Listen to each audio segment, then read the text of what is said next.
रूस के north Caucasus के इंगुशेतिया में सुरक्षा बलों ने मुठभेड़ में 6 विद्रोहियों को मार गिराने का दावा किया है। न्यूज एजेंसी तास के मुताबिक विद्रोहियों ने एक सरकारी इमारत में सुरक्षा बलों पर हमला कर दिया था। सुरक्षा बलों के साथ विरोधियों की पूरी रात मुठभेड़ हुई।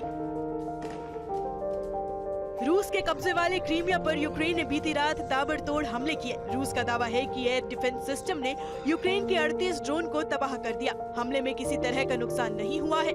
इससे पहले क्रीमिया के पूर्व में फियोडोसिया में ऑयल डिपो के पास धमाके की आवाज सुनाई दी। अवदीवका को छुड़ाने की कोशिश यूक्रेन ने तेज कर दी है। यूक्रेन की सेना ने ब्रेडली और ड्रोन से अवदीवका में रूसी सैनिकों पर हमला किया। हमले में रूस का सैन्य वाहन तबाह हो गया। कई रूसी सैनिकों के भी मारे जाने की खबर है। रूस ने यूक्रेन की स्टॉर्म शैडो क्रूज मिसाइल मार गिराई है। रूस के रक्षा मंत्रालय ने एक बयान जारी करके कहा है कि पिछले हफ्ते यूक्रेन की हथियार बनाने वाली फैक्ट्री को तबाह कर दिया गया। उधर यूक्रेन का दावा है कि उसने रूस की पेंटसीर एयर डिफेंस सिस्टम को नष्ट कर दिया। यूक्रेन के ओडेसा पोर्ट सिटी में रूस के ड्रोन अटैक में मारे जाने वालों की संख्या 7 पहुंच गई है। मृतकों में एक महिला और 2 बच्चे शामिल हैं। रूस पर एक रिहायशी इमारत पर हमला करने का आरोप है। बचाव कार्य जारी है। मलबे में दबे लोगों की तलाश की जा रही है।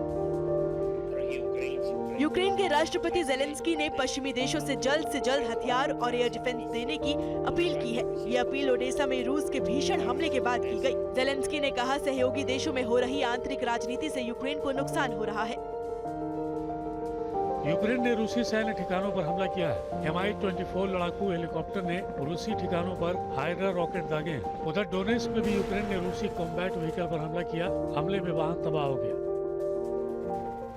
नेटो ने ब्लैक सी में रूस को अपनी ताकत दिखाई है। रूस यूक्रेन युद्ध के बीच ब्लैक सी के दक्षिण पश्चिम में नेटो के लड़ाकू विमानों ने उड़ान भरी। ये उड़ान उस समय भरी गई जब मानव रहित बोट से यूएवी और मिसाइल का खतरा समंदर में ज्यादा है। रूस के सेंट पीटर्सबर्ग में यूक्रेन ने ड्रोन से हमला किया है। हमला सेंट पीटर्सबर्ग के ब्रोंका पोर्ट पर किया गया है। रूसी मीडिया ने ड्रोन तबाह करने का दावा किया है। हमले में किसी तरह के नुकसान की खबर नहीं है। इजराइल फिलिस्तीन जंग में बात करेंगे कि क्या रमजान के पहले गाजा में सीज फायर की कोशिशें कामयाब होंगी। इसके अलावा देखेंगे अल-कुद्स के इजरायली ड्रोन पकड़ने के दावे में कितनी सच्चाई है और राफा में इजराइल की बमबारी में कितने लोग मारे गए।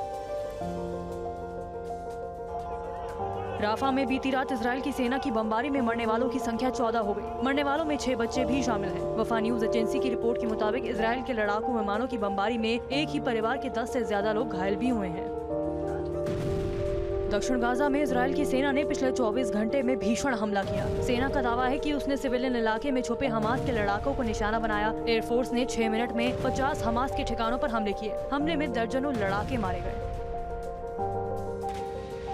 गाजा में युद्ध विराम को लेकर मिस्र की राजधानी काहिरा में आज बातचीत शुरू हो सकती है। हमास ने कहा कि अगर इजराइल शर्तों को मानने के लिए तैयार होता है तो 24 से 48 घंटे में सीजफायर संभव है। हमास विस्थापित फिलिस्तीनियों की नॉर्थ गाजा में वापसी और मानवीय सहायता बढ़ाने की मांग कर रहा है। इस्लामिक जिहाद मूवमेंट के मिलिट्री विंग अल-कुद्स ने गाजा में इजरायली सेना पर हमला किया। ब्रिगेड ने 2 सैन्य वाहनों को आरपीजी शेल से निशाना बनाया। इससे पहले भी अल-कुद्स के लड़ाकों ने एक इमारत को विस्फोट करके उड़ा दिया था जिसमें इजराइल के सैनिक रह रहे थे। हमास के अल-कस्साम ब्रिगेड ने गाजा में इजराइल के एक ड्रोन पर कब्जा कर लिया है। ये ड्रोन गाजा के जासूसी मिशन पर था। फिलिस्तीन की शहाब न्यूज एजेंसी के मुताबिक अल जैतून इलाके से ड्रोन उड़ रहा था। वेस्ट बैंक के जेनिन में पुलिस और फिलिस्तीनियों के बीच संघर्ष हुआ। दोनों तरफ से भारी गोलीबारी हुई। पूरे इलाके में फायरिंग की आवाज सुनाई दी। दोनों तरफ नुकसान की खबर है। कई फिलिस्तीनियों को अरेस्ट भी किया गया है।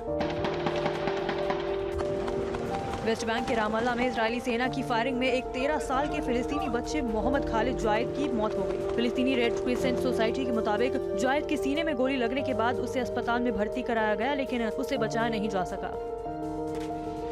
गाजा में इजराइल की बमबारी में 7 बंधक मारे गए हैं। ये दावा हमास की मिलिट्री विंग ने किया है। दोहा इंस्टीट्यूट ऑफ ग्रेजुएट स्टडीज में सिक्योरिटी और मिलिट्री स्टडीज के प्रोफेसर उमर अशोर के मुताबिक बंधकों की मौत से जाहिर है कि इजराइल के लिए वो दूसरी प्राथमिकता है। पहली प्राथमिकता हमास को तबाह करना है। गाजा में अमेरिका ने एयर ड्रॉप करके लोगों को मदद का सामान पहुंचाया है। राफा में 3 C-130 विमानों से राहत सामग्री गिराई गई है। जानकारों का कहना है कि इस तरह राहत सामग्री पहुंचाने में खतरा भी हो सकता है। पर्याप्त मात्रा में राहत न मिलने से जमीन पर भगदड़ मच सकती है।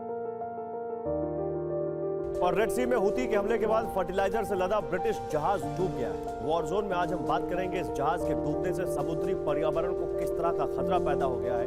इसके अलावा देखेंगे कि जर्मनी के मिलिट्री अधिकारियों की बातचीत का एक ऑडियो लीक होने के बाद हंगामा क्यों बरपा हुआ है।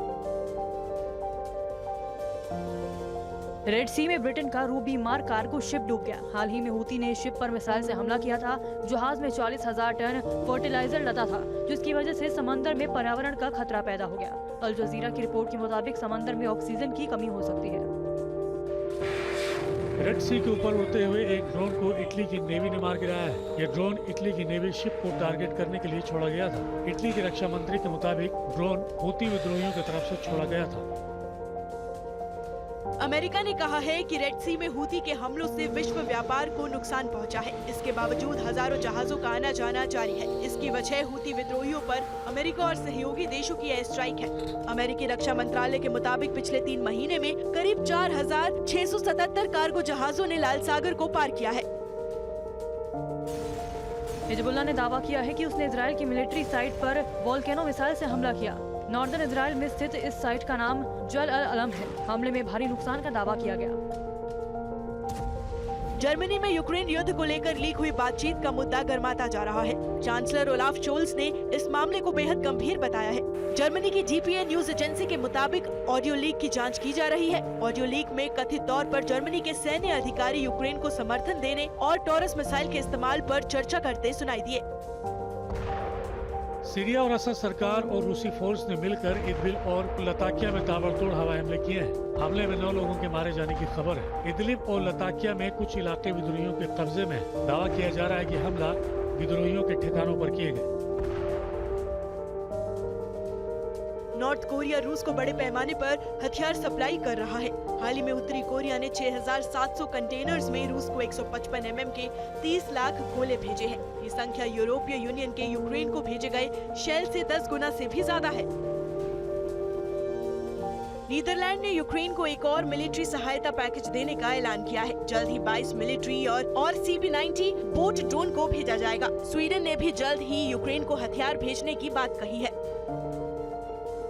गोला बारूद की कमी से परेशान यूक्रेन के लिए राहत वाली खबर है। चेक गणराज्य से जल्द ही यूक्रेन को 8 लाख आर्टिलरी शेल की पहली खेप मिलेगी। ये जानकारी चेक के उप रक्षा मंत्री जेन जायर्स ने ब्लूमबर्ग को दी।